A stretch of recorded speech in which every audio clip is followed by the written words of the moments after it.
नमस्कार दोस्तों, स्वागत है डेली स्टडी में। जैसा कि आप लोग को पता है, बिहार पुलिस कांस्टेबल का एग्ज़ाम में अब कुछ ही दिन शेष बचे हैं और आपको बताना चाहूँगा कि बिहार पुलिस कांस्टेबल के एग्ज़ाम में बिहार स्पेशल जीके काफ़ी ज़्यादा मात्रा में पूछा जाएगा। यानी कि बिहार के बारे में आपसे काफ़ी ज़्यादा मात्रा में क्वेश्चंस पूछा जाएगा, इसलिए आपको बिहार स्पेशल जीके को अच्छी तरीके से कवर कर लेना है। वैसे मैंने बिहार पुलिस कांस्टेबल एग्ज़ाम के लिए बिहार स्पेशल जीके का पीडीएफ फॉर्मेट में ई बुक टेलीग्राम चैनल पर भेज दिया हूं। आप लोग जो है डेली स्टडी के ऑफिशियल टेलीग्राम चैनल को ज्वाइन कर लीजिएगा, लिंक नीचे डिस्क्रिप्शन में दिया गया है। अगर फिर भी आप लोग चैनल तक नहीं पहुंच पा रहे हैं तो आप इस नंबर पर एक बार व्हाट्सएप कर सकते हैं, आपको ऑटोमेटिक मिल जाएगा टेलीग्राम चैनल का लिंक। आप व्हाट्सएप पर हाय, हेलो, नमस्ते कुछ भी लिख करके भेज सकते हैं, आपको चैनल का लिंक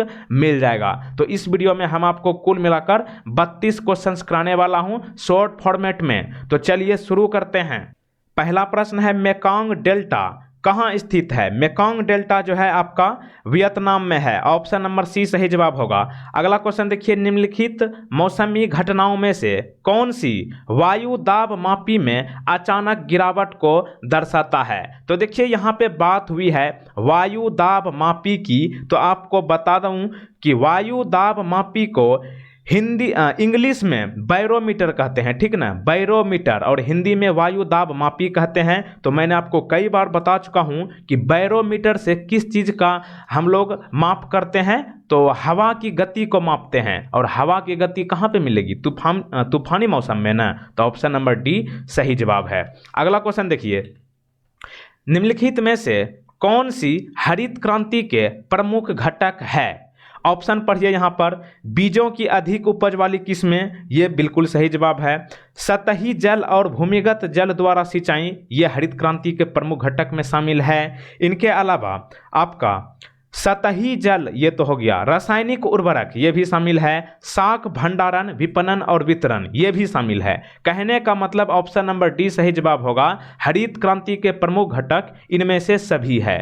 वैसे मैं आपको कई बार बता चुका हूं, अगर आपको जहां भी दिखे इनमें से सभी, उपयुक्त सभी, उसको आप 99% सही मान करके उसको आंसर कर सकते हैं। अगर आप तुक्का लगाना चाहते हैं तो उसको आप कर सकते हैं, 99% सही होता है। छोटे एग्जाम की बात कर रहे हैं, ठीक ना। यूपीएससी में वैसा नहीं होता है, लेकिन छोटा वाला एग्जाम में वो एकदम सही हो जाता है। अगला देखिए, भारत के निम्नलिखित में से किस राज्य में सर्वाधिक वन आच्छादित क्षेत्र है? यानी कि भारत के किस राज्य में सबसे ज्यादा जंगल है? तो इस प्रश्न का सही जवाब जो होगा आपका Madhya Pradesh. Option number D सही जवाब है। सबसे पहले बात करें मध्य प्रदेश में कितना वर्ग किलोमीटर क्षेत्रफल में जंगल है? तो 77,482 किलोमीटर, ठीक ना। किधर गया रे? 77,482 किलोमीटर। उसके बाद दूसरे स्थान पर आपका आता है अरुणाचल प्रदेश, ठीक ना, अरुणाचल प्रदेश। और तीसरे नंबर पर आपका छत्तीसगढ़। और इससे ज़्यादा आपसे पूछा ही नहीं जाएगा। पहले स्थान पर मध्य प्रदेश, दूसरा पे अरुणाचल प्रदेश और तीसरा पे छत्तीसगढ़ है। अगला क्वेश्चन देखिए, प्रायद्वीपीय भारत की नदियों को लंबाई के घटते क्रम के अनुसार व्यवस्थित कीजिए। यानी कि सबसे लंबी नदी इनमें से कौन है, उसके बाद कौन है, उसके बाद कौन है, इस तरह से आपको सजाना है। देखिए ये इसमें थोड़ा सा आपको लगता होगा कि ये टफ है, लेकिन सबसे पहले आपको बता दूं कि भारत की सबसे लंबी नदी कौन है, तो आप क्या कहिएगा? गंगा। उसके बाद मैंने आपको कई बार पूछा भी है कि भारत की दक्षिण गंगा किसे कहा जाता है? गोदावरी को कहा जाता है ना।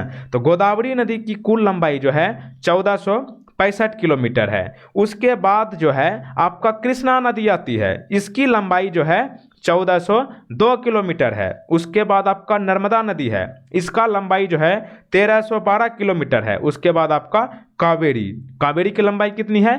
800 किलोमीटर। कहने का मतलब भारत की सबसे लंबी नदी गंगा नदी, दूसरी सबसे लंबी नदी गोदावरी को दक्षिण गंगा कहा जाता है। तीसरे स्थान पर कृष्णा आ जाता है और तीसरा से ज़्यादा आपसे पूछा ही नहीं जाएगा। एक आपको ध्यान रखना है, नर्मदा नदी को जो है गुजरात की स्वर्ण रेखा कहा जाता है। तो यहाँ पे ऑप्शन क्या होगा? सबसे पहले गोदावरी हो जाएगा। तो दो वाला देखिए, इधर तो देखिए दो है ये न है, तो ये दोनों होबे नहीं करेगा। ये दोनों में कौन हो सकता है? गोदावरी आ गया, उसके बाद है आपका कृष्णा। तो कृष्णा देखिए 3 नंबर में है, 2 के बाद 3, तो यहाँ पे दोनों में देखिए मिल रहा है। उसके बाद आपका क्या है? नर्मदा नदी। नर्मदा नदी कौन में है? सॉरी, हाँ, नर्मदा नदी ही होगा, ठीक ना, 1312 किलोमीटर है ना, तो यहाँ पे एक में दिख रहा है। उसके बाद आपका कावेरी हो गया 800 किलोमीटर। कहने का मतलब ऑप्शन ए नंबर सही जवाब है।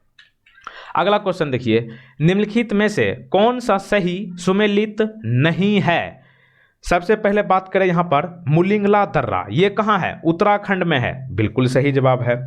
इनके बाद है जेलेपला दर्रा, ये कहाँ है, तो ये है आपका क्या बोलते हैं, सिक्किम में है, तो ये भी आपका सही जवाब है। उसके बाद आपका दीफू दर्रा, ये कहाँ है, मिजोरम में नहीं है, यानी कि ऑप्शन नंबर सी ही सही जवाब है, ये सही आपका नहीं है। बात करें फिर तुजू दर्रा, ये कहाँ है, मणिपुर में। देखिए यहाँ पे एक क्वेश्चन है लेकिन आपका 4 क्वेश्चन कंप्लीट हो गया। अगर आपसे पूछेगा कि मुलिंगला दर्रा कहाँ है, उत्तराखंड, तुरंत बता दोगे।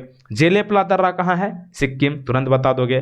दीफू दर्रा कहाँ है, मिजोरम, गलत है। दीफू दर्रा जो है अरुणाचल प्रदेश में है, ठीक ना, इसलिए सही हुआ ना।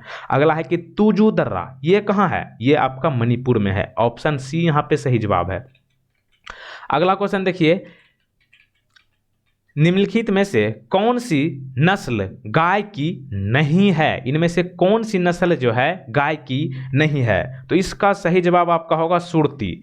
इनके अलावा मालवी, बाचौर, कंकरेज, ये सब जो है गाय की नस्ल है। लेकिन बात करें सुरती की, सुरती जो है भैंस की एक नस्ल है, ऑप्शन डी। अगला देखिए, कामेंग जल विद्युत परियोजना किस राज्य में अवस्थित है। कामेंग जल विद्युत परियोजना जो है आपका अरुणाचल प्रदेश में है, तो ऑप्शन नंबर सी यहाँ पे सही जवाब होगा। और इस विद्युत परियोजना का क्षमता जो है 600 मेगावाट है, ठीक ना। अगला क्वेश्चन देखिए, सबसे पहला सफल आधुनिक सूती वस्त्र कारखाना कहाँ स्थापित किया गया था, यानी कि भारत में सबसे पहले जो आधुनिक सूती वस्त्र कारखाना लगाया गया था, ये कहाँ लगाया गया था, ये लगाया गया था मुंबई में, जो कि पहले बम्बई के नाम से जाना जाता था, ठीक ना। अगला क्वेश्चन देखिए, 2011 की जनगणना के अनुसार सर्वाधिक ग्रामीण जनसंख्या प्रतिशत वाला राज्य कौन सा है। देखिए प्रश्न को गौर कीजिएगा, प्रश्न क्या कह रहा है, 2011 के जनगणना के अनुसार सबसे ज़्यादा ग्रामीण जनसंख्या वाला राज्य कौन है। क्वेश्चन ये दूसरा हो गया, यहाँ पे इसको ध्यान रखना है कि ये क्या पूछ रहा है, प्रतिशत वाला, मतलब कौन सा ऐसा राज्य है जहाँ पर जनसंख्या का प्रतिशत ग्रामीण में सबसे ज़्यादा है, तो ये है आपका हिमाचल प्रदेश। लेकिन यही पूछता ना कि 2011 के जनगणना के अनुसार सबसे ज़्यादा ग्रामीण जनसंख्या किस राज्य में है, तब तो होगा आपका उत्तर प्रदेश, लेकिन यहाँ पे प्रतिशत लगा दिया है ना, इसलिए ऑप्शन ए नंबर सही जवाब है। आपको बता दूं कि ऐसा है कि हिमाचल प्रदेश में अगर 100% है ना यहाँ पे जनसंख्या, तो 90% जो है ना ग्रामीण है। यहाँ पे पूछा है ना प्रतिशत, तो 90% यहाँ पे ग्रामीण है, इसलिए ऑप्शन ए यहाँ पे सही जवाब है। दूसरे नंबर पर अपना प्यारा राज्य गर्व से कहो बिहारी है, ठीक ना, यानी कि बिहार। बिहार में जो है 100% में 88.7% ग्रामीण है, ठीक ना। उसके बाद आप असम भी ध्यान रख सकते हैं, ये तीसरे नंबर पर है, यहाँ पर जो है 85.9% है। लेकिन प्रश्न अगर ऐसे पूछ ले ना कभी 2011 की जनगणना के अनुसार सबसे ज़्यादा ग्रामीण वाला राज्य कौन है, तब आपका उत्तर प्रदेश होगा, लेकिन अगर प्रतिशत पूछे तब आपको हिमाचल प्रदेश करना है। अगला क्वेश्चन देखिए 11 नंबर, उष्ण तथा शुष्क पवन शामल जो कि एक स्थानीय हवा है, ये कहाँ पाई जाती है, तो ये जो है आपका इराक में पाई जाती है, ठीक ना। अगला देखिए, निम्नलिखित में से कौन सा सही है, ठीक ना, इनमें से सही कौन सा ऑप्शन दिया गया है, तो ऑप्शन पढ़िए। राष्ट्रपति संसद का सत्र आहूत करता है, बिल्कुल करता है। राष्ट्रपति लोकसभा भंग कर सकता है, बिल्कुल कर सकता है। राष्ट्रपति सदन का सत्रावसान कर सकता है, बिल्कुल कर सकता है। लेकिन राष्ट्रपति सदन को स्थगित कर सकता है, नहीं कर सकता है। इसलिए यहाँ पर क्या सही जवाब होगा, यहाँ पे प्रश्न में है कि कौन सा सही है, तो सही कौन कौन हुआ, 1 2 3, यानी कि 1 2 3 वाला देख लीजिए, ऑप्शन नंबर सी सही जवाब है। और ये जो दिया गया था ना, राष्ट्रपति सदन को स्थगित कर सकता है, स्थगित मतलब क्या, कुछ दिन के लिए पोस्टपोन करना, मतलब रोक करके रखना, तो ये नहीं कर सकते हैं। ये जो है आपका निलंबित या फिर स्थगित करने का अधिकार जो है लोकसभा के अध्यक्ष को है, ठीक ना। जो कि लोकसभा के प्रथम अध्यक्ष कौन थे, जीबी महाबलंकर थे ना, तो वही वाला हो गया। अगला क्वेश्चन देखिए, विधान परिषद धन विधेयकों को अधिकतम कितने दिन या फिर माह तक रोक सकती है? तो ये आपका जो है कुल मिलाकर 14 दिन तक रोक सकती है, और ऐसा संविधान के किस अनुच्छेद में कहा गया है? 172 में। अगला क्वेश्चन, निम्नलिखित में से कौन सी शक्ति राज्यपाल को नहीं दी गई है? इन ऑप्शंस में से कौन सी शक्ति जो है राज्यपाल को नहीं दी गई है? तब चलिए ऑप्शन पढ़ते हैं। सबसे पहला है कि किसी विधेयक को राष्ट्रपति की सहमति के लिए संदर्भित करना, ये दिया गया है। राज्य लोक सेवा आयोग के सदस्यों को हटाने का अधिकार नहीं दिया गया है। राज्य विधानमंडल द्वारा पारित किसी विधेयक पर आपत्ति व्यक्त करना, बिल्कुल दिया गया है। राज्यपाल को राजनयिक तथा सैन्य शक्ति प्राप्त नहीं है, ये भी सही है। लेकिन यहाँ पे जो दिख रहा है ना, राज्य लोक सेवा आयोग के सदस्यों को हटाना, राज्य लोक सेवा आयोग समझ रहे हैं, जैसे बिहार में है बिहार पब्लिक सर्विस कमीशन, जिसे आप शॉर्ट में क्या कहते हैं, बीपीएससी। बिहार में कोई बड़ा एग्जाम है पोस्टिंग के लिए तो बीपीएससी है ना, है जो कि आप वीडियो वगैरह बनते हैं। और यूपीएससी आपका भारत का सबसे बड़ा है, जो कि डीएम बनते हैं, डिस्ट्रिक्ट मजिस्ट्रेट। उसी तरह बीपीएससी है, कोई भी राज्य में बी के जगह पर जे लगा देंगे तो जे से हो जाएगा Jharkhand public service commission, HPSC Himachal Pradesh, ऐसे करके सब अपना स्टेट का नाम खाली शुरू में लगा देता है, उसका हो गया। तो ये जो है ना बीपीएससी के सदस्यों को हटाने का अधिकार जो है ना, ये राष्ट्रपति को रहता है, इसलिए ऑप्शन बी यहां पे सही जवाब है। अगला क्वेश्चन 15 नंबर, भारतीय संविधान के अंतर्गत कल्याणकारी राज्य की अवधारणा इनमें से किस अनुच्छेद में वर्णित है? यानी कि संविधान के किस अनुच्छेद में कल्याणकारी राज्य की अवधारणा की व्याख्या की गई है? तो यह है आपका अनुच्छेद 38, ऑप्शन नंबर बी यहां पे सही जवाब है। संसद की योग्यता संबंधी विवादों का निर्णय कौन करता है? तो ये जो है आपका निर्वाचन आयोग की सलाह पर राष्ट्रपति करता है। और ऐसा संविधान के किस अनुच्छेद में कहा गया है? 102 के भाग ख, ठीक ना। इसमें जो है संसदों की योग्यता संबंधी विवादों का निर्णय लेने का अधिकार जो है निर्वाचन आयोग की सलाह पर राष्ट्रपति करता है, ऑप्शन नंबर डी। अगला क्वेश्चन देखिए 17 नंबर, भारतीय संविधान की प्रस्तावना में जिन आदर्शों एवं उद्देश्यों की रूपरेखा दी गई है उनका विस्तार कैसा है? तो इस प्रश्न का सही जवाब जो होगा आपका, क्या बोला था, 99% आपका क्या होता है?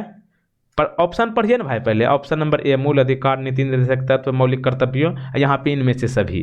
तो आपको ध्यान रखना है, एकदम नहीं हो जानो ना तो मार देना 99% इसको सही मान करके, ठीक ना। इनमें से सभी उपयुक्त सभी एकदम सही होगा। तो क्या है प्रश्न कि भारतीय संविधान की प्रस्तावना में जिन आदर्शों एवं उद्देश्यों की रूपरेखा दी गई है उनका विस्तार मूल अधिकार है, नीति निर्देशक तत्व है, मौलिक कर्तव्य है, यानी कि ऑप्शन नंबर डी, ठीक ना। अगला क्वेश्चन देखिए, राज्यसभा का विशिष्ट क्षेत्राधिकार इनमें से कौन होता है? मतलब कहाँ पे होता है राज्यसभा का विशिष्ट क्षेत्राधिकार इनमें से कहाँ पर होता है? तो ये होगा आपका राज्य सूची के किसी विषय पर संसद को कानून बनाने के लिए प्राधिकृत करने में। तो ऑप्शन नंबर डी यहाँ पे सही जवाब है। देखिए स्लाइड शो के जरिए हम आपको 1-2 दिन के लिए वीडियो तो अभी नहीं दे पाएंगे क्योंकि एग्जाम तो अब बहुत नज़दीक है ना, इसलिए सोचे कि जल्दी से जल्दी क्वेश्चन करा देते हैं कुछ। अगला प्रश्न है कि भारत सरकार अधिनियम 1919 के बारे में इनमें से कौन सा एक कथन सही नहीं है? इनमें से देखिए आपको पता होगा कि संविधान में आप पढ़े होंगे कि भारत सरकार अधिनियम 1919 लाया गया था। इनके बारे में जो है यहाँ पे कौन सा ऑप्शंस गलत है? तो ऑप्शन यहाँ पे पढ़ते हैं। इसने सांप्रदायिक प्रतिनिधित्व की प्रथा को आगे बढ़ाया, बिल्कुल सही है। इसे मॉन्टेग्यू चेम्सफोर्ड सुधार के रूप में जाना जाता है, बिल्कुल, इसको आप जरूर ध्यान रखिएगा। डायरेक्ट प्रश्न पूछेगा कि मॉन्टेग्यू चेम्सफोर्ड सुधार के रूप में किस अधिनियम को जाना जाता है? तो ध्यान रखिएगा भारत सरकार अधिनियम 1919 को। और इसमें जो है इस अधिनियम के तहत भारत में लोक सेवा आयोग के गठन का प्रावधान किया गया, तब न जा करके 1 अप्रैल 1926 को यूपीएससी का गठन किया गया, यूनियन पब्लिक सर्विस कमीशन, जो कि भारत की सबसे बड़ा एग्जाम कंडक्ट कराती है। यही अधिनियम के तहत उसको लाया गया था और गठन 1 अप्रैल 1926 को किया गया था। और ऑप्शन डी में जो ये दिख रहा है ना, इसके तहत अप्रत्यक्ष चुनाव प्रणाली की शुरुआत की गई, ये गलत है। ये हुआ था क्या कि ये जो है ना, एक और ये आपका अधिनियम आया था जिनका नाम था भारत परिषद अधिनियम, जो कि 1892 में आया था, और इसी के तहत जो है अप्रत्यक्ष चुनाव प्रणाली की शुरुआत हुई थी। इसलिए ऑप्शन डी यहाँ पे सही जवाब है। और आप लोग को बता दूं कि बिहार पुलिस का फायरमैन का वैकेंसी भी आ चुका है, उसको आप भर लीजिएगा, ठीक ना। कोई ज़रूरी नहीं है कि यहाँ पे सबका सिलेक्शन होवे करेगा, तो एक और उधर से लड्डू हाथ में रखो, इसमें थोड़ा दिक्कत हो गया तो उसको तोड़ करके ले लेना है। अगला है कि संविधान में संशोधन हेतु कितने विधियों प्रणालियों को अपनाया गया है। यानी कि संविधान में जो संशोधन होता है 368 के तहत, कई बार मैंने आपको बताया था ना कि संविधान के किस अनुच्छेद के तहत संविधान में क्या बोलते हैं संशोधन या फिर बदलाव किया जाता है। तो संविधान का अनुच्छेद 368 में ये सब बताया गया है कि संविधान में आप कहीं भी बदलाव कर सकते हैं, कुछ अनुच्छेद अपवाद है, ठीक ना। तो ये आपका कितने विधि या प्रणालियों के तहत किया जा सकता है, 3। जैसे कि यहाँ पे अगर आपसे पूछे कि कौन कौन, तो सबसे पहला होगा आपका संसद में सामान्य बहुमत के आधार पर संशोधन करना। दूसरा होगा आपका संसद के दोनों सदनों में अलग अलग विशेष बहुमत के आधार पर संशोधन करना। तीसरा होगा आपका विशेष बहुमत और कुल राज्यों की आधी विधिकाएं के तहत जो है संशोधन करना। तो यहाँ पे ऑप्शन सी सही जवाब है। अगला क्वेश्चन देखिए, भारत के राष्ट्रपति का कार्यकाल के अनुसार सही क्रम चुने। ये बहुत थोड़ा टफ हो जाता है, लेकिन आप जल्दी से इसको हम आंसर बता देते हैं। इस प्रश्न का सही जवाब होगा यहाँ पे ऑप्शन नंबर बी, बीबी गिरी, नीलम संजीव रेड्डी, ज्ञानी जैल सिंह और वेंकट रमन। देखिए ये आपसे पूछा नहीं जाएगा, लेकिन इसमें एक इम्पोर्टेंट क्लू छुपा हुआ है, उसी के लिए मैंने इस प्रश्न को बताना चाह रहा था। वीवी गिरी जो है 1969 से 1974 तक रहा, ठीक ना। नीलम संजीव रेड्डी जो है 1977 से 1982 तक रहा। ज्ञानी जैल सिंह ये जो है आपका 82 से 1987 तक रहा था। उसके बाद आर वेंकट रमन जो है 1987 से 92 तक रहा था। इसलिए यहाँ पे ये सही जवाब है। लेकिन मेरा मकसद ये था कि डायरेक्ट प्रश्न पूछेगा कि पॉकेट वीटो पावर जो है कौन सा राष्ट्रपति लगाया था, तो ध्यान रखिएगा ये है ज्ञानी जैल सिंह, ठीक ना। इसी के लिए मैंने इस प्रश्न को कराने की कोशिश की। ज्ञानी जैल सिंह जो है पॉकेट वीटो पावर का यूज किया था, और कभी मैं आपको बता दूंगा बढ़िया से कि पॉकेट वीटो पावर होता क्या है, ठीक ना। अभी एग्जाम नजदीक है तो जल्दी जल्दी आंसर कीजिए शॉर्ट में। अगला प्रश्न देखिए, उच्चतम न्यायालय का न्यायाधीश बनने के लिए न्यूनतम आयु सीमा कितनी होनी चाहिए। मेरे बाबू, सुप्रीम कोर्ट या फिर हाई कोर्ट के कोनो कोर्ट रहे, न्यायाधीश बनने के लिए न्यूनतम आयु निर्धारित नहीं है, ठीक ना। मतलब कितना उम्र का बन सकता है, लेकिन वहाँ पे कुछ शर्तें रखा गया है। ये सब जो है ना 30 वर्ष 35 वर्ष और 60 वर्ष, ये एकदम खराब है, मतलब गलत है। ये जो है आपका क्या बोलते हैं, राज्यसभा का क्या बोलते हैं सदस्य बनने के लिए 30 वर्ष होती है न्यूनतम आयु, और लोकसभा का न्यूनतम आयु बनने के लिए क्या है, सदस्य बनने के लिए 25 वर्ष, और 35 वर्ष राष्ट्रपति बनने के लिए है, ठीक ना। और प्रधानमंत्री बनने के लिए न्यूनतम आयु 25 वर्ष। लेकिन सुप्रीम कोर्ट या फिर हाई कोर्ट के न्यायाधीश बनने के लिए कोई सीमा निर्धारित नहीं की गई है कि आपका उम्र कितनी होनी चाहिए। इसलिए ऑप्शन डी यहाँ पे सही जवाब है। लेकिन कुछ शर्त रखा गया है कि कौन बन सकता है, सुप्रीम कोर्ट या फिर हाई कोर्ट के मुख्य न्यायाधीश या फिर कोई भी न्यायाधीश। सबसे पहला शर्त ये कि भारत का नागरिक होना चाहिए, ठीक ना। ऐसा नहीं है कि दूसरे देश का आ जाएगा, जैसे पाकिस्तान का, मारे चप्पल के धो देंगे उसको, नहीं बनेगा। दूसरा होगा आपका 65 वर्ष से अधिक उम्र नहीं होनी चाहिए, ठीक ना। 65 वर्ष से अधिक उम्र का व्यक्ति जो है यहाँ पे न्यायाधीश नहीं बन सकता है। तीसरा होगा आपका किसी उच्च न्यायालय, अगर सुप्रीम कोर्ट का न्यायाधीश बनना है तो आपको किसी हाई कोर्ट में कम से कम 5 वर्ष तक आपको न्यायाधीश के रूप में काम करना होगा। कोई भी न्यायाधीश, नॉर्मल या फिर हेड जो भी रहे, और या 5 वर्ष अगर आप न्यायाधीश नहीं हैं तो दूसरा आपको कम से कम 10 वर्ष तक वकालत यानी कि वकील होना चाहिए, 10 साल का एक्सपीरियंस, तब जाके आप जो है सुप्रीम कोर्ट के न्यायाधीश बन सकते हैं। तो यहाँ पे आपको ध्यान रखना है डी। अगला देखिए, निम्नलिखित में से कौन इनमें से विटामिन है, ठीक ना। विटामिन इनमें से कौन है, तो सबसे पहले ऑप्शन ए की बात करें तो राइबोफ्लोविन, यहाँ पे क्या बोलते हैं केरोटीन। केरोटीन जो है आपका क्या है, केरोटीन जो है प्रोटीन है। केरोटीन नहीं पाया जाता है दूध में, आप देखे होंगे दूध में क्या पाया जाता है, केरोटीन तो प्रोटीने हुआ ना भाई। उसके बाद राइबोफ्लोविन, राइबोफ्लेविन जो है ये आपका विटामिन B2 का रासायनिक नाम है, तो इसलिए यही सब सही जवाब ना होगा, विटामिन फ्लेविन होगा। और इसका रासायनिक नाम किसका है, ये विटामिन B2 का। और इंसुलिन जो है ये आपका हार्मोन है, ठीक ना। और ये आपका एड्रीनेलिन ये भी हार्मोन है, तो विटामिन आपका कौन हो गया, राइबोफ्लेविन, ऑप्शन नंबर बी।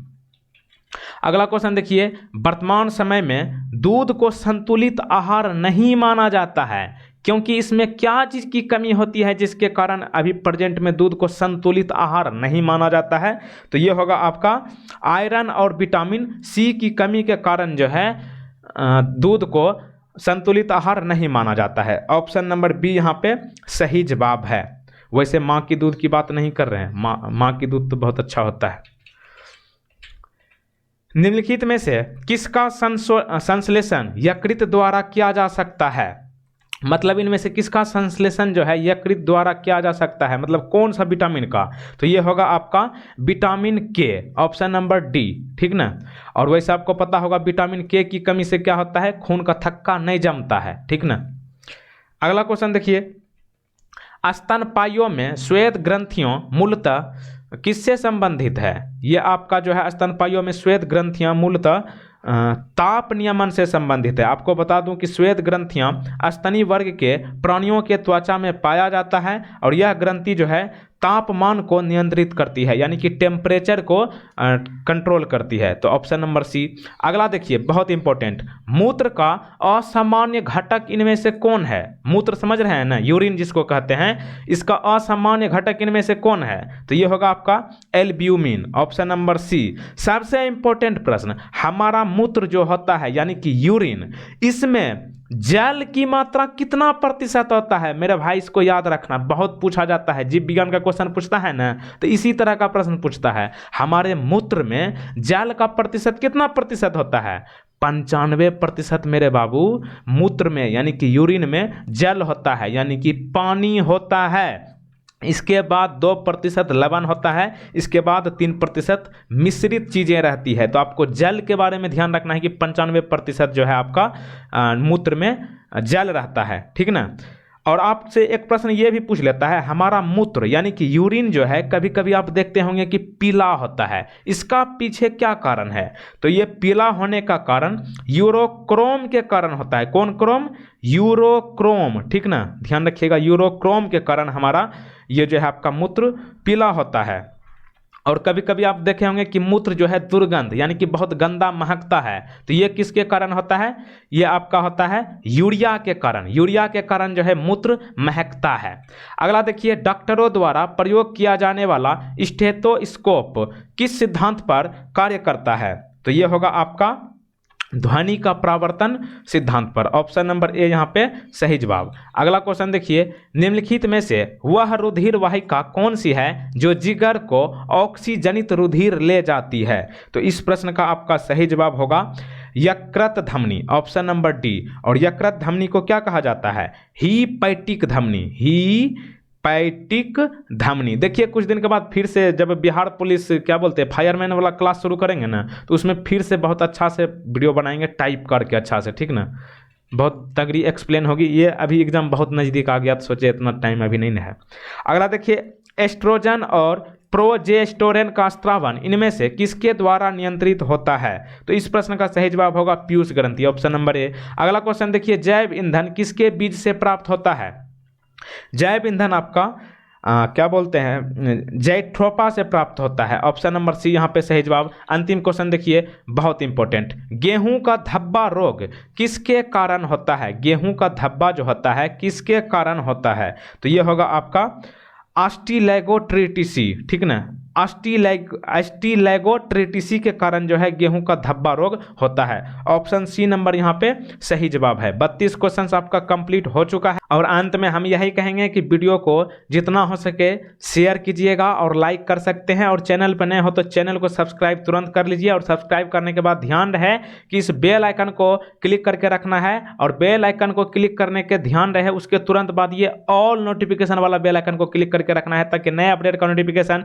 सबसे पहले आपको मिले। और आपको बता दूं कि इस वीडियो का पीडीएफ आप जो है टेलीग्राम पर जाकर ज्वाइन कर सकते हैं, या फिर आपको कोई भी समस्या होता है पीडीएफ डाउनलोड करने में तो आप जो है इस नंबर पर व्हाट्सएप कीजिएगा सिर्फ, ठीक ना। नंबर देखिए यहाँ पे है, इस पे आपको जो लिखना है, हाय, हेलो, नमस्ते, good morning, good evening, good night, जो भी बाय बाय कुछ भी लिख सकते हैं, आपको ऑटोमेटिक पीडीएफ का लिंक आपके पास आ जाएगा, ठीक ना। और अंत में हम आपको वही बोलेंगे कि आप जो है एक उसको भी भर लीजिएगा, बिहार पुलिस फायरमैन का एक वैकेंसी आई है, उसको आप जरूर भर लीजिए, क्योंकि लड्डू जो है एक्स्ट्रा में रखना चाहिए। हो सके इसमें किसी कारणवश आपको कुछ समस्या का सामना करना पड़े तो उसको आप एक हाथ में रखिएगा, तब जो है उसका क्लास भी हम बिहार पुलिस फायरमैन वाला स्टार्ट कर देंगे, ठीक ना। तो चलिए मिलते हैं अगले वीडियो में। जय हिंद, जय भारत, जय बिहार।